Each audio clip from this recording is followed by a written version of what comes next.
ମୁକ୍ତି को କିଡନାପ କରିକି 2 ଜଣ ଲୋକ ନେଇ ଆସିଛନ୍ତି। ସେଇ ଟାଇମରେ ମୁକ୍ତି ତାଙ୍କୁ କହୁଛନ୍ତି, କିଏ କିଏ ତମେମାନେ ମୋତେ ଏଠିକି କାହିଁକି ନେଇ ଆସିଛ? ପଚାରୁଛି ବା ମୁଁ, କିଏ ତମେମାନେ? ଦେଖ ତମେମାନେ ମୋତେ ଏଠିକି କ'ଣ ପାଇଁ ନେଇକି ଆସିଛ?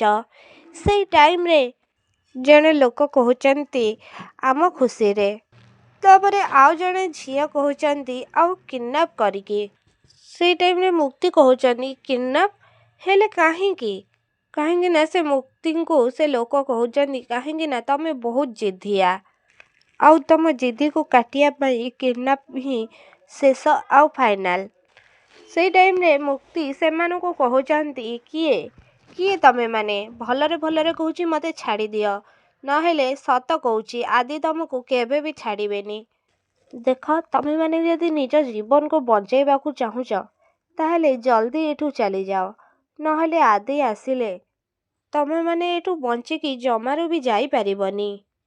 ସେଇ ଟାଇମରେ ସେ ଜାଗାକୁ ଆଦି ଆସିକି ପହଞ୍ଚୁଛନ୍ତି ଆଉ କହୁଛନ୍ତି, ଆଉ ଏତେ ବିଶ୍ୱାସ ତମର ମୋ ଆଦି ଉପରେ?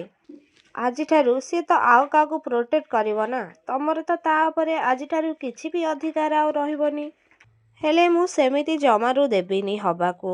କାହିଁକି ନା ତମ ଉପରେ ମୋର ଯେଉଁ ଅଧିକାର ଅଛି ଆଉ ମୋର ତମ ଉପରେ ଯେଉଁ ଅଧିକାର ଅଛି ସେଟା ମୁଁ ସାରା ଜୀବନ ରଖିଥିବି। ତାପରେ ଆଦି ମୁକ୍ତିକୁ ଏମିତି କହିକି ମୁକ୍ତିଙ୍କ ସାମ୍ନାକୁ ଆସୁଛନ୍ତି। ଆଉ ମୁକ୍ତି ବି ଜାଣି ଯାଉଛନ୍ତି ସେ 2 ଜଣ କିଡନାପର ଆଉ କେହି ବି ନଥିଲେ, ନିଧି ଆଉ ତାଙ୍କ ପିଇସା ରୋମି ହିଁ ଥିଲେ। ତାପରେ ସେପଟେ ଶାଲିନୀ ତାଙ୍କ ପିଇସିକୁ କହୁଛନ୍ତି, ଏବେ କ'ଣ ହବ ପିଇସି? ଆଦି ତ ତାଙ୍କ ହାତକୁ କାଟି ଦେଇଛନ୍ତି ଆଉ ଆଘାତ ଦେଇଛନ୍ତି। ସେ ରିଙ୍ଗ କେମିତି ପିନ୍ଧିବେ? ସେଇ ଟାଇମରେ ଧନଶ୍ରୀ କହୁଛନ୍ତି ଶାଲିନୀକୁ, ଆଜି ଯେମିତି ବି ହେଲେ ଏ ଏଙ୍ଗେଜମେଣ୍ଟ ହେଇକି ହିଁ ରହିବ। ନତାଶା ତୁ ଆଦିର ଲେଫ୍ଟ ହ୍ୟାଣ୍ଡରେ ହିଁ ରିଙ୍ଗ ପିନ୍ଧା, ସେମିତି କିଛି ବି ପ୍ରୋବ୍ଲେମ ହବନି। ସେଇ ଟାଇମରେ ନତାଶା ଆଦିକୁ ମୁଦି ପିନ୍ଧଉଛନ୍ତି। ସେଇ ଟାଇମରେ ପଣ୍ଡିତ ଆଦିଙ୍କୁ କହୁଛନ୍ତି, ଆଦି ବାବା ତମେ ଏବେ ନତାଶା ମାଙ୍କୁ ମୁଦି ପିନ୍ଧାଅ। ଆଉ ଆଦି ଯେତେବେଳେ ନତାଶାଙ୍କ ହାତରେ ରିଙ୍ଗ ପିନ୍ଧେଇବାକୁ ଯାଉଛନ୍ତି ସେ ରିଙ୍ଗଟା ତଳେ ପଡ଼ିଯାଉଛି ଆଉ ସେ ରିଙ୍ଗ ବହୁତ ଦୂରକୁ ଚାଲି ଯାଉଛି।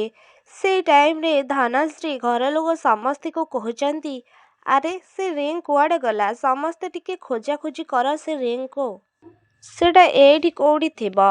ସେଇ ଟାଇମରେ ରିଧି କହୁଛନ୍ତି ଧନଶ୍ରୀକୁ, ସେ ରିଙ୍ଗ ବୋଧେ ଆଉ ମିଳିବନି ମୋତେ ଲାଗୁଛି।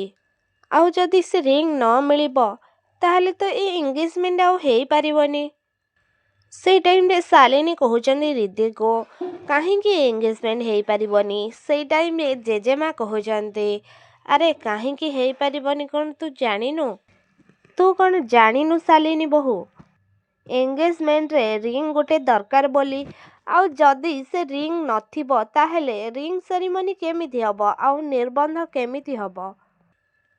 ସେଇ ଟାଇମରେ ଶାଲିନୀ ଘର ଲୋକକୁ କହୁଛନ୍ତି, ଆରେ ଏଇ ଗୋଟେ ଛୋଟ କଥା ପାଇଁ ସମସ୍ତେ ଏତେ ଚିନ୍ତା କରୁଛ? ତାହେଲେ ମୁଁ ଏବେ ହିଁ ରିଙ୍ଗ ମଗେଇ ଦଉଛି। ସେଇ ଟାଇମରେ ଶାଲିନୀ ଜୟଦେବକୁ କହୁଛନ୍ତି, ଜୟ ତମେ ଏବେ ଗହଣା ଦୋକାନକୁ କଲ୍ କର, 8-10ଟା ରିଙ୍ଗ ଧରିକି ଆସିବାକୁ କୁହ। ସେଇ ଟାଇମରେ ଧନଶ୍ରୀ କହୁଛନ୍ତି, ଶାଲିନୀ ଏକଦମ ଠିକ୍ କଥା ହିଁ କହିଛି। ଆଉ ଜୟ ତୁ ଏବେ ଯା ରିଙ୍ଗ ନେଇକି ଆସିବୁ। ମୋର ଆଉ କାହା ଉପରେ ବି ବିଶ୍ୱାସ ନାହିଁ। ଆଉ ସେଇ ଟାଇମରେ ରୋମି ଆସିକି ସେ ଜାଗାରେ ପହଞ୍ଚି ଯାଉଛନ୍ତି ଆଉ ନାଚିବାକୁ ଲାଗୁଛନ୍ତି। ଆଉ ସିଏ ଯେତେବେଳେ ଡ୍ୟାନ୍ସ କରୁଛନ୍ତି ସେଇ ଟାଇମରେ ସମସ୍ତେ ସେ ଡ୍ୟାନ୍ସକୁ ଦେଖୁଛନ୍ତି। ସେଇ ଟାଇମରେ ଜେଜେମା ଆଉ ରିଧି ଆଉ ଜେଜେବାପା ମିଶିକି ମୁକ୍ତିକୁ କିଡନାପ କରି ନେଉଛନ୍ତି ଆଉ ତାଙ୍କ ଭିତରେ ରୋମି ବି ଅଛନ୍ତି। ସେଇ ଟାଇମରେ ମୁକ୍ତି ସେମାନଙ୍କୁ କହୁଛନ୍ତି, ତମେମାନେ କିଏ? ତମେମାନେ ମୋତେ ଏଠିକି କାହିଁକି ଆଣିଛ? ତମେମାନେ ମୋତେ କ'ଣ ପାଇଁ ଏଠିକି ଆଣିଛ? ସେ ଟାଇମରେ ଆଦି ସେ ଜାଗାରେ ଆସିକି ପହଞ୍ଚି ଯାଉଛନ୍ତି ଆଉ ସେ ସମସ୍ତଙ୍କୁ କହୁଛନ୍ତି। ସେଇ ଟାଇମରେ ମୁକ୍ତି ସମସ୍ତଙ୍କୁ କହୁଛନ୍ତି, ଦେଖ ଭଲରେ ଭଲରେ ମୁଁ କହୁଛି ମୋତେ ଛାଡ଼ିଦିଅ, ନହେଲେ ଯଦି ଏଠିକି ମୋ ଆଦି ଆସିଯିବେ ନା ତାହେଲେ ତମ ଅବସ୍ଥା ପୁରା ଖରାପ କରିଦେବେ। ସେଇ ଟାଇମରେ ମୁକ୍ତି ଆଦିଙ୍କୁ ଦେଖୁଛନ୍ତି ଆଉ ଆଦିଙ୍କୁ କହୁଛନ୍ତି, ଆଦି ତମେ ଏଠି? ସେଇ ଟାଇମ୍ରେ ରୋମି ଆଉ ରିଦି ଆଉ ଜେଜେମା ତାଙ୍କ ମୁହଁ ଦେଖାଉଛନ୍ତି। ହଁ ଦର୍ଶକ ବନ୍ଧୁ, ମୋ ସିନ୍ଦୁରର ଅଧିକାରୀ ସିରିଏଲରେ ଆଜିର ଅଧ୍ୟାୟରେ ଆପଣମାନେ ଏମିତି କିଛି ଦେଖିବାକୁ ପାଇବେ।